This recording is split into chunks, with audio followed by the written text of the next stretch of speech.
Dios no se juega. Porque es increíble, hermano, que hoy en día toda la humanidad hoy en día está viviendo, es el día de vivir de hoy en día, jugar con Dios. Todos piensan que Dios no nos ve y estamos con un pie aquí y otro pie allá. Y estamos jugando con Dios, hermanos, y les dicen que con Dios no se juega. La misma palabra el Señor nos dice, hermanos, que en Gálatas 6:7, que no os engañéis, dice, Dios no puede ser burlado, pues todo lo que el hombre sembrare, eso mismo segará. Quiere decir que nosotros, por más de que nos queramos ser los astutos, los inteligentes, de engañar a Dios no lo engañamos. Recordemos que la palabra dice que no hay lugar en el mundo, una tierra donde los ojos de Dios no estén vigilando a cada uno de sus hijos.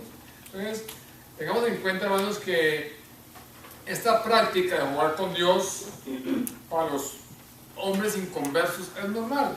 ¿Por qué? Porque ellos no conocen de Dios, ¿verdad? Pero para los que se llaman cristianos, para los que hemos tenido un momento de comunión con Dios, para los que hemos conocido al Señor, es algo que no se puede aceptar, es algo inaceptable.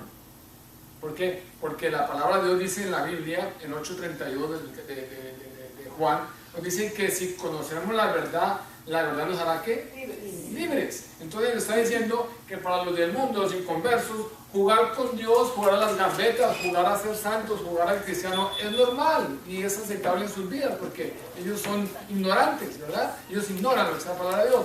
Pero para nosotros, los cristianos o los que hemos tenido un momento de comunión con el Señor, los que hemos conocido al Señor, no es aceptable, es inaceptable. O sea, no podemos nosotros andar en la luz y en la oscuridad. No podemos mezclar el agua con el aceite. La palabra de Dios dice claramente que si nosotros conocimos la verdad nos hace libres. Y si tú tuviste la oportunidad, la bendición de conocer la verdad, ya eres libre. No tienes por qué regresar nuevamente a la esclavitud. Por eso el día de hoy el tema es: con Dios no se juega. Hermanos, yo estoy seguro que como iglesia y como cristianos, hermanos, estamos cayendo en la trampa de la ignorancia. Nosotros como creyentes, como cristianos, estamos dejándonos llevar y caer en la trampa que nos coloca el diablo por la ignorancia. La ignorancia de no conocer la palabra de Dios, la ignorancia de estudiar la palabra de Dios y la ignorancia de que hay personas que conocen la palabra de Dios pero no la obedecen, no viven en ella, o sea, ignoran lo que dice la palabra de Dios. Se llama ignorancia. Si tú vas por la vía y el semáforo te cambia a rojo y lo ignoras, ¿qué pasa? Un accidente. ¿Por qué? Porque estás ignorando una señal. Y eso nos pasa a nosotros. Los creyentes, los cristianos hoy en día estamos ignorando lo que la palabra de Dios nos quiere enseñar. Lamentablemente, con esta actitud, hermanos, de ignorancia, nosotros estamos dando lugar a que nuestro ego crezca. Porque hoy en día, hermanos, es la meta, es el logro de todos, tener que ser protagonistas, tener fama y tener poder. Y por eso estamos introduciendo a la iglesia y a la vida espiritual de cada persona muchas doctrinas erróneas. Estamos llevando muchas enseñanzas erróneas, enseñanzas que prácticamente yo fabrico, le traigo a la iglesia. ¿Para qué? Para que darme poder a mí, credibilidad y tener fama. Pero son enseñanzas erróneas. Son doctrinas que solo nos endulzan el oído. Son doctrinas, hermanos, que nos hacen sentir bien porque nos presentan todo de una manera fácil. Son doctrinas que queremos oír. ¿Por qué? Porque todo lo que nos quiere decir es fácil, es una doctrina fácil. Pero no nos muestran ni nos enseñan lo que Dios quiere hacer. Son doctrinas que están ocultando la verdad y sacando la verdad a medias. Y una verdad a medias es una gran mentira. Son doctrinas que te están llenando la cabeza y endulzando el oído. ¿Para qué? Para que sea agradable. Porque tú quieres escuchar que tú vas a ser bendecido, prosperado y andar en victoria, ¿verdad? Pero no son doctrinas, hermanos, que están enseñándote ni exhortándote a caminar con Dios, a que sigas la voluntad de Dios. No son doctrinas que te están revelando lo que Dios quiere hacer en la vida de cada uno de nosotros. Entonces, son doctrinas, hermanos, que nos están confundiendo. Solo queremos hacer lo que nos gusta escuchar, pero no nos exhortan a cambiar, a tener cambios radicales en nuestra manera de vivir, en nuestra manera de tener un compromiso con Dios. No te están exhortando a que cambies de vivir. Están diciendo, sigue caminando así y la vida tuya va a ser suficiente. Porque lo que tú crees, eso lo puedes lograr. Porque lo que tú hablas, eso vas a tener. Porque lo que tú pisas, eso vas a poseer. Pero te están diciendo a ti, tienes que cambiar tu manera de vivir. Tienes que apartarte del pecado. Tienes que alejarte de la tentación. Tienes que caminar en santidad. No te están diciendo. No te están diciendo, tienes que tener una disciplina para tener comunión con Dios. Tienes que tener un tiempo de oración. Tienes que tener una relación personal con Dios. No. Lo que están diciendo es que todo en la vida es fácil, que nosotros podemos tener fama, poder y riqueza. Entonces, eso nos está, hermanos, confundiendo. Y déjenme decirles, hermanos, que una doctrina que no produce cambio, que no produce una santidad, no procede de Dios. Si tú estás en una doctrina que no te mueve a cambiar, que no produce cambio en tu vida, que no te lleva a la santidad, no es una doctrina que proviene de Dios. Es una doctrina que proviene del hombre o quién sabe de quién. Por eso debemos tener mucho cuidado, hermanos, porque hoy en día se ha distorsionado tanto la verdad, la doctrina del Evangelio de Jesucristo, hermanos, que hasta el mismo Satanás logró fingir la santidad. Logró fingir la conversión, los frutos espirituales, ¿por medio de qué? De racionamientos intelectuales y filosofías baratas que resultan muy atractivas para los hombres. Hoy en día se quiere racionalizar todo la palabra de Dios.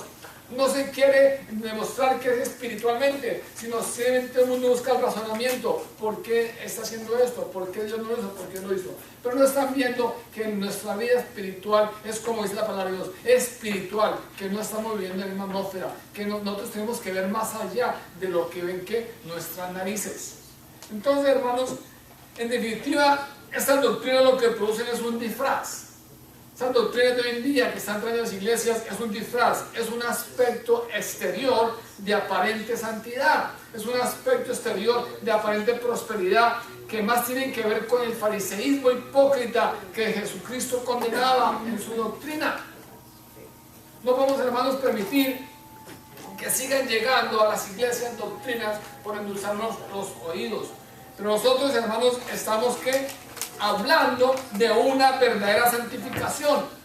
La palabra de Dios, la doctrina de Jesucristo nos está hablando de una verdadera santificación, de hombres y mujeres apartados y hombres y mujeres enteramente consagrados para el servicio de Dios. No estamos hablando que cualquiera que se aparezca hoy en día ya venga a decir yo soy santo y yo hago milagros y tumbo y levanto enfermos y tumbo personas y hago y deshago sin tener un testimonio en la vida de santidad.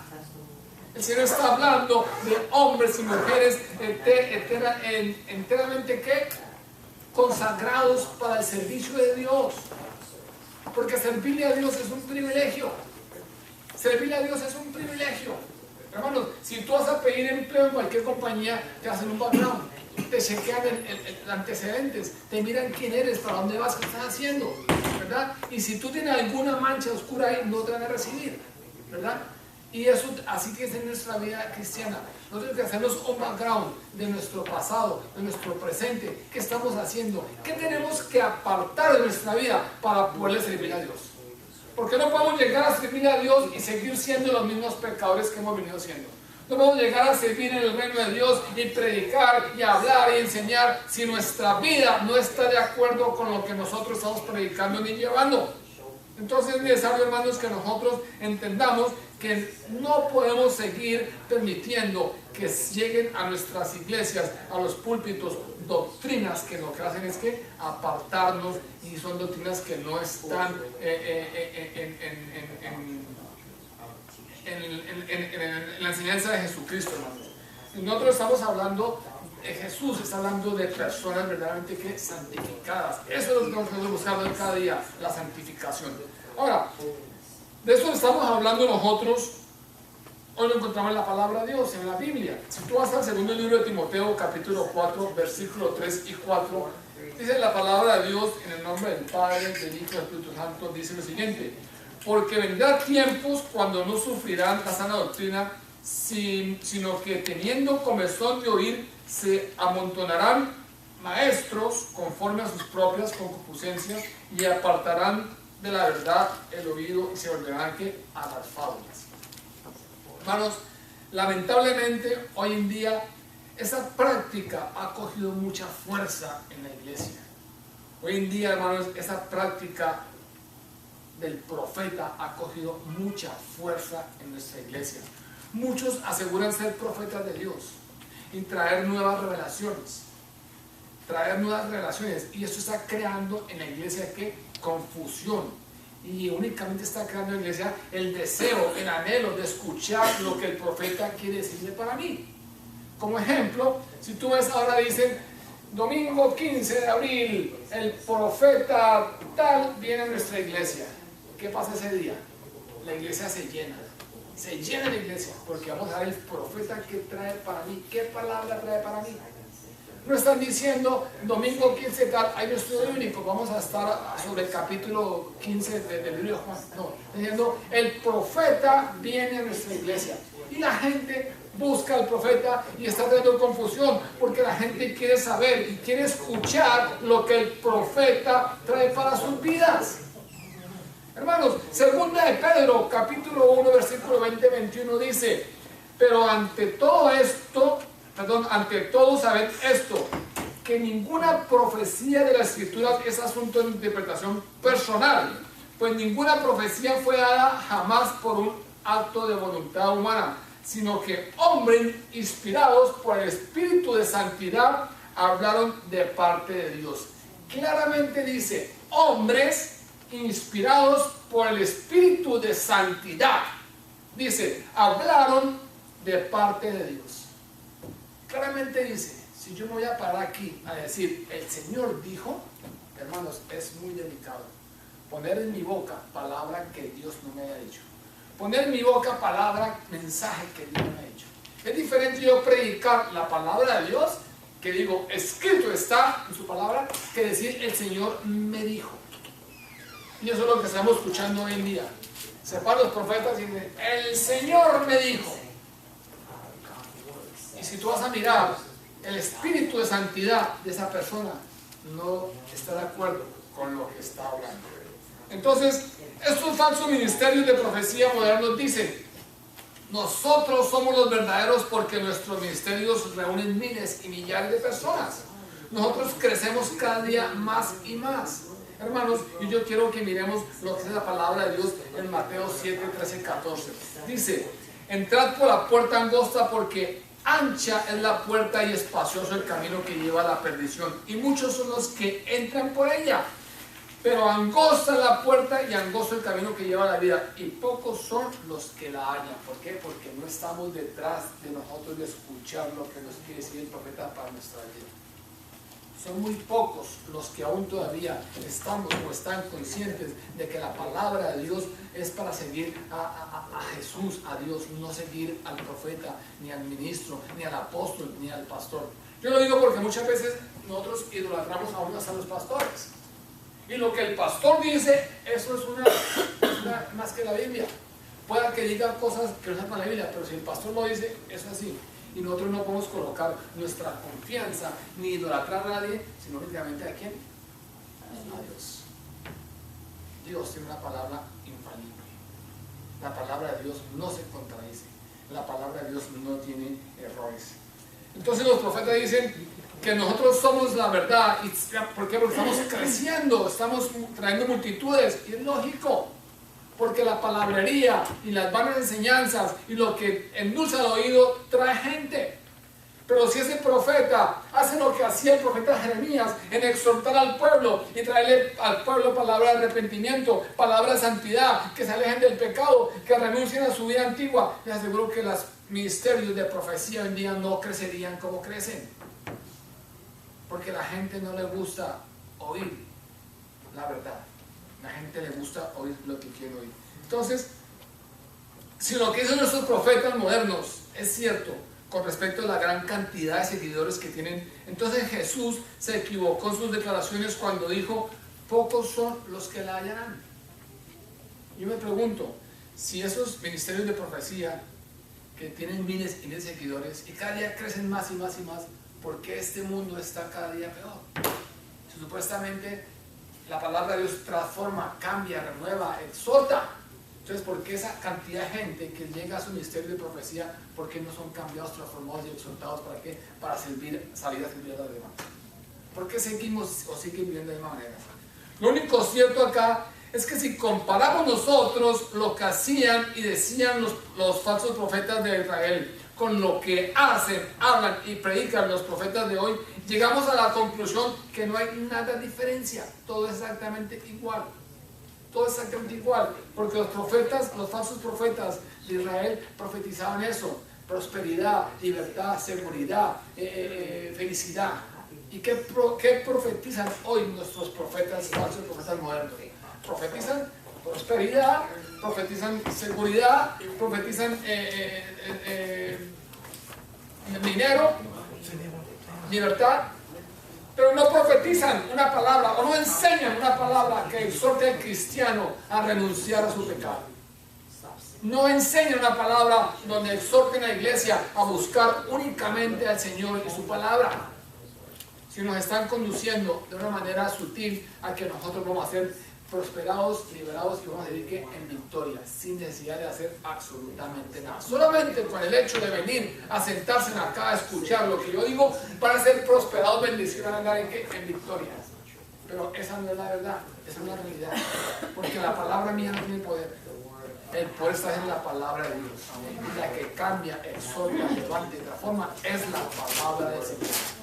Pero cuando nosotros la llevamos como es, como está escrita, no cuando colocamos en nuestra boca palabras ajenas. Entonces,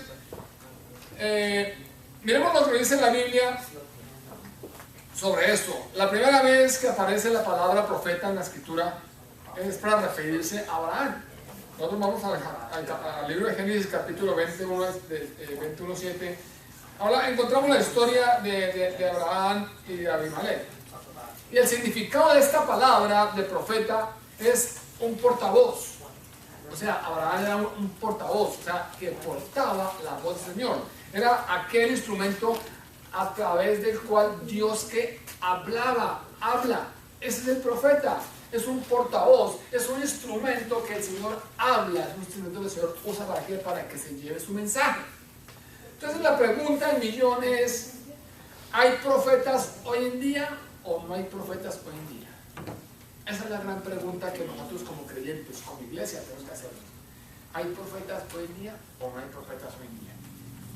Entonces, esa respuesta depende únicamente del contexto en que sea usada esta palabra profeta. Porque si por profeta entendemos que es uno de los que trae nuevas revelaciones de parte de Dios, la respuesta es no. Escúchenme bien. Si por profeta entendemos que es uno que trae nuevas revelaciones de parte de Dios, la respuesta es no. ¿Por qué? Porque todo lo que Dios quería revelar a su pueblo, lo reveló primero en el Antiguo Testamento y luego a través de su Hijo Jesucristo. O sea, no hay quien venga a traer nuevas revelaciones de parte de Dios. Porque dice la palabra de Dios que todo lo que Dios quiso revelar a su pueblo, primero lo reveló a través del Antiguo Testamento y luego lo reveló a través de Jesucristo. Primera Juan 4:1 dice: queridos hermanos, no crean a cualquiera que pretenda estar inspirado por el Espíritu, sino sométanlo a prueba para ver si es de Dios, porque han salido por el mundo muchos falsos profetas. Pero si entendemos por profeta aquel que presenta delante del pueblo la voluntad de Dios revelada en su palabra, aquel que a través de escudriñar cuidadosamente las Escrituras nos muestra y nos enseña cuál es la mente de Dios, hermanos, no tendríamos ningún problema en recibirle como profeta, porque es diferente. No está trayendo nuevas enseñanzas ni nuevas cosas, sino está que a través de su estudio, a través de escudriñar la palabra de Dios, a través de meterse con Dios, a través de la relación con Dios, nos está enseñando cuál es la mente de Dios. Nos está enseñando, hermanos, que la Escritura es la santa palabra de Dios y que es el único camino al que hemos de caminar. Nos está enseñando lo que dice la palabra de Dios. No nos está trayendo nuevas revelaciones, porque el Señor lo que le quiso revelar a su pueblo lo hizo en el Antiguo Testamento, y en el Nuevo Testamento lo reveló a través de su Hijo Jesucristo. Entonces, ahí esa es la gran diferencia. En cambio, el falso profeta se ve necesitado a recurrir ¿a qué? A señales, a la palabrería humana. ¿Para qué? Para seducir a sus seguidores. Eso es lo que hace el falso profeta. Se recurre a artimañas, a cosas, a palabrerías humanas. ¿Para qué? Para alentar al pueblo, para tener seguidores. Veamos qué nos enseña la Biblia sobre este tema de los verdaderos profetas y los falsos profetas. En el libro de Jeremías, capítulo 1, encontramos el llamamiento y la misión del profeta Jeremías. El versículo 5 nos dice: antes que te formase en el vientre te conocí, y antes que nacieses te santifiqué y te di por profeta ¿qué? A las naciones. O sea, que lo de profetizar no es que me lo encuentre por el camino. No es que yo hoy soy pastor y mañana soy el profeta. Y si se van a dirigir a mí, me dicen profeta o apóstol, pero pastor no. Sí, si quieren conservar mi amistad, me llaman profeta o apóstol, pero no me llaman pastor, porque pastor ya para mí ya es muy pequeñito. Hermanos, entonces vemos que la Biblia nos enseña esto. Dice que antes de que te formaste en el vientre te conocí, y antes de que naciese te santifiqué y te di por profeta a las naciones. Tengamos en cuenta que a Jeremías se le dio una tarea de entregar un mensaje impopular, un mensaje que condenaba a Israel, un mensaje que cuando se lo dieron a él mismo le causaba angustia. Y Jeremías fue llamado el profeta llorón, porque primeramente él sentía el dolor en su corazón de ver lo que estaba haciendo el pueblo, porque el Señor le transmitía a él: llévele al pueblo esto, y él lloraba de ver lo que el pueblo estaba haciendo ante la palabra de Dios. Entonces era un mensaje impopular, un mensaje que la gente no quería oír, un mensaje que trajo desprecio ante los ojos del pueblo por Jeremías. Dios dice que Dios de su palabra dice que su verdad suena como locura, ¿verdad? Dice en 1 Corintios 18 que es locura para los que se pierden, pero para los creyentes es palabra ¿qué? De vida. Entonces lo que Jeremías le llevaba al pueblo, ellos lo catalogaban como loco, es locura, está hablando locuras. Pero para el Señor es que palabra de vida. Jeremías 27:1 dice que Jeremías recibió el siguiente mensaje del Señor al principio del reinado de Ezequías, hijo de Josías, rey de Judá. Versículo 2, capítulo 27 dice: esto me dijo el Señor: hazte un yugo y átalo al cuello con correas de cuero. Luego envía un mensaje a los reyes de Edom, Moab, Amón, Tiro y Sidón a través de sus embajadores que han llegado a visitar al rey Ezequías en Jerusalén. Darles este mensaje para que sus amos, esto dice el Señor de los ejércitos celestiales, Dios de Israel: yo hice la tierra, la gente y cada animal con mi gran fuerza y brazo perfecto. Estas cosas me pertenecen y puedo dárselas a quien yo quiera. Ahora entregaré estos países al rey Nabucodonosor de Babilonia, quien es mi siervo. He puesto todo bajo su control, aún los animales salvajes. Todas las naciones le servirán a él, a su hijo y a su nieto, hasta que se acabe el tiempo de ellos. Entonces muchas naciones y grandes reyes conquistarán y dominarán a Babilonia. Así que ustedes deben someterse al rey de Babilonia y servirle. Pongan en su cuello bajo el yugo de Babilonia, y castigaré a toda nación que rehúse ser esclava, dice el Señor. Enviaré guerra, hambre, enfermedad sobre esta nación hasta que Babilonia la conquiste. Eso dice el capítulo Jeremías 27, del 1 al 8. Pero ¿qué pasa?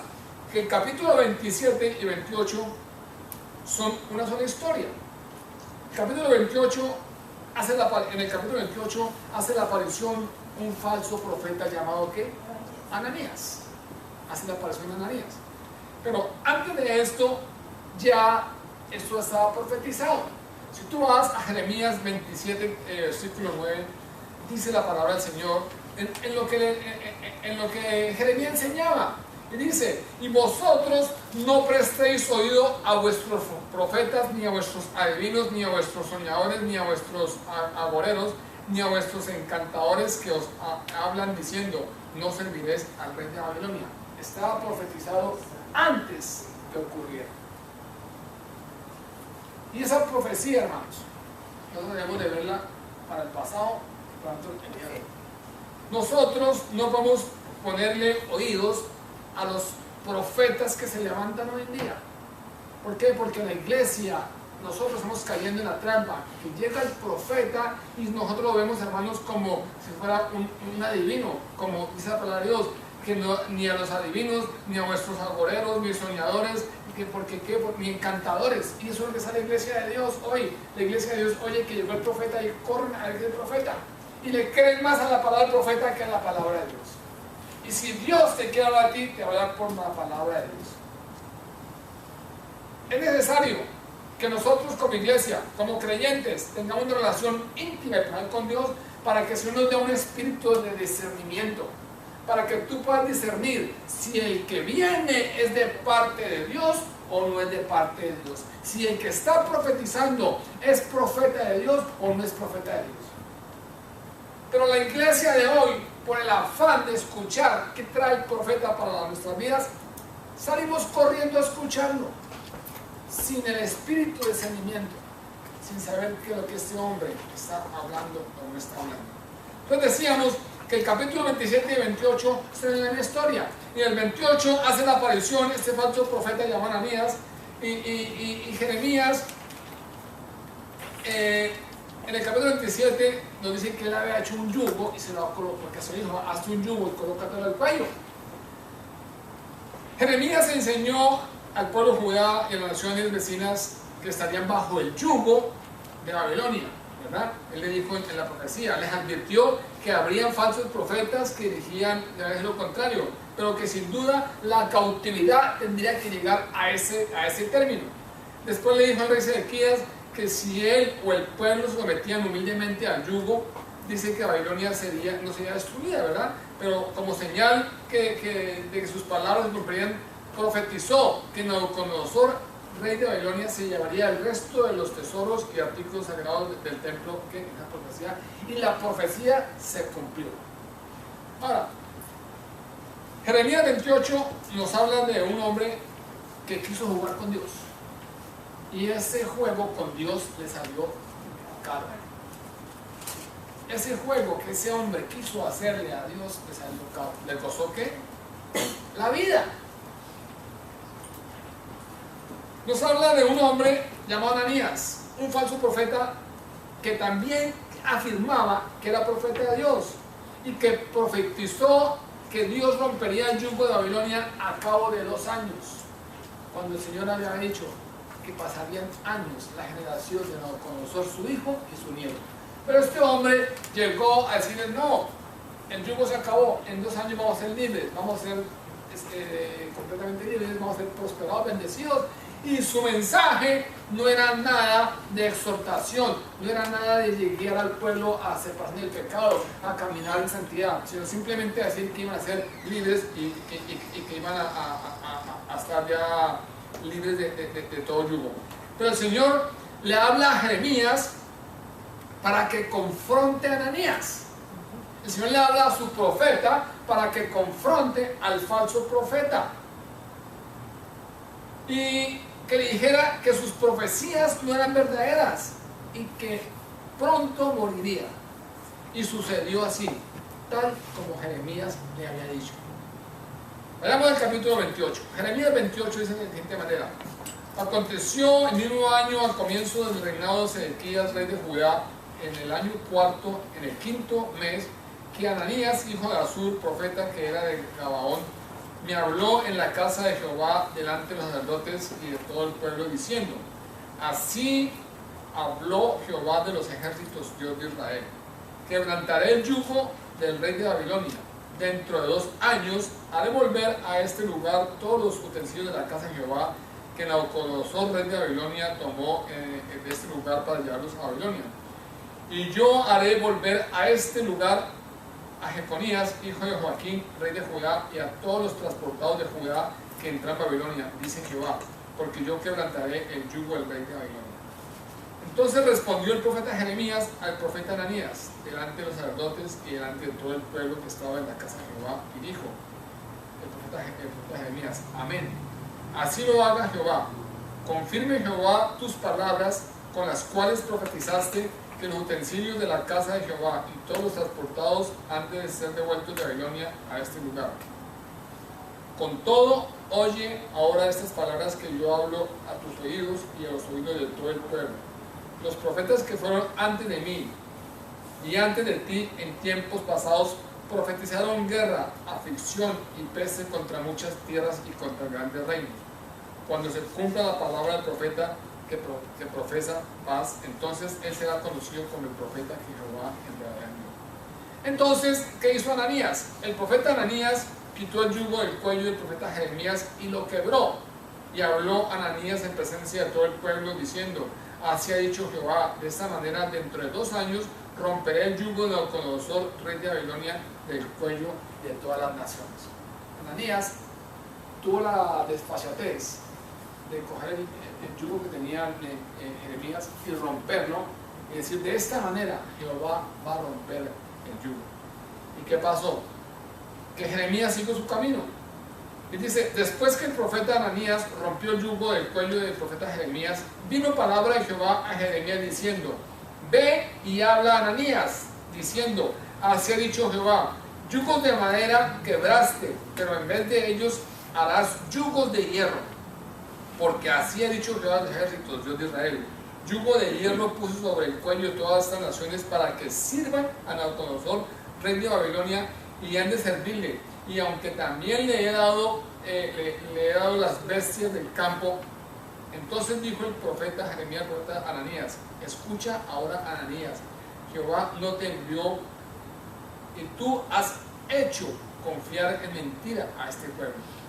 Por tanto, así ha dicho Jehová, yo te quito de sobre la faz de la tierra, en este año morirás, porque has hablado rebelión contra Jehová. En el mismo año murió Ananías en el mes que séptimo. Con Dios no se puede. Este profeta, este falso profeta, está enseñando al pueblo erróneamente lo que en su corazón había. Este falso profeta de Ananías, al igual que los llamados profetas de hoy en día, no hablaba sino de paz y de prosperidad, sin añadir que deben dejar de pecar voluntariamente, sin añadir que tienen que buscar el arrepentimiento, que tenemos que buscar la fe y la santidad. Sus mensajes eran ¿de qué? De paz, alegría y felicidad. Y por sus mensajes vamos a ser ¿qué? Probados, si somos falsos profetas.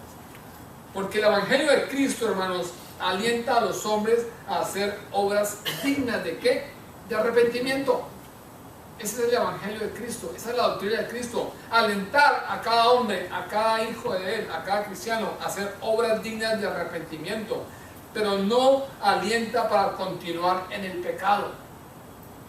Y si tú comparas las profecías de hoy en día con las profecías de los falsos profetas, vas a dar cuenta que en ningún momento hay mensaje de arrepentimiento. En ningún mensaje están buscando apartarse del pecado. Jesús nos advierte que debemos mirar con atención y que debemos de vigilar, porque estos hombres no vienen a nosotros con tarjeta de presentación que dicen yo soy fulano de tal, el falso profeta. No, ellos vienen vestidos de ovejas. ¿Para qué? Para distraer a la iglesia y hacer daño. Hermanos, cuidado con Dios, no se juega. Esta palabra del Señor tiene doble sentido. Uno, que como iglesia nosotros debemos de pedirle al Señor espíritu de discernimiento para que podamos nosotros entender de parte de quién viene el mensaje que estamos recibiendo. Hace un tiempo, no sé si ya comentado, hace un tiempo en Costa Rica una iglesia hizo una campaña de una semana completa. Invitaron a un predicador, un profeta, y ese hombre estuvo toda la semana predicando en la iglesia, ministrando sobre la iglesia, orando sobre la iglesia, y la iglesia estaba en un furor porque estaba el apóstol predicando con ellos. Y el último día, para hacer la campaña, él se paró en el púlpito y le dijo: ustedes todos son ciegos y sordos, porque yo vengo de parte de Satanás. Yo soy ministro de Satanás. Y esta semana he predicado sobre ustedes, he proclamado palabra, he hecho cosas sobre ustedes. Y ninguno de la iglesia tuvo el espíritu de discernimiento para poder decir: esta no es parte de Dios. Entonces, es necesario que nosotros como iglesia, hermanos, le pidamos a Dios espíritu de discernimiento para que en estos tiempos no seamos engañados por esas obras bestias de lobos. Y segundo mensaje quiere decir, hermanos, que debemos de tener cuidado como creyentes, como cristianos, en colocar en nuestra boca palabra que no hemos recibido, porque muchos de nosotros tenemos la costumbre, yo gracias al Señor nunca lo he hecho, pero que me guarde eso. Muchos cristianos tienen la costumbre de decir: el Señor me dijo que tu vida va a cambiar, cuando Dios no ha puesto palabra en tu vida. Entonces, cuidémonos, hermanos, porque con Dios no se juega. Ananías quiso jugar con Dios y le salió cabo. Perdió su vida. Oremos, hermanos. Padre, te damos gracias, Señor, por esta palabra.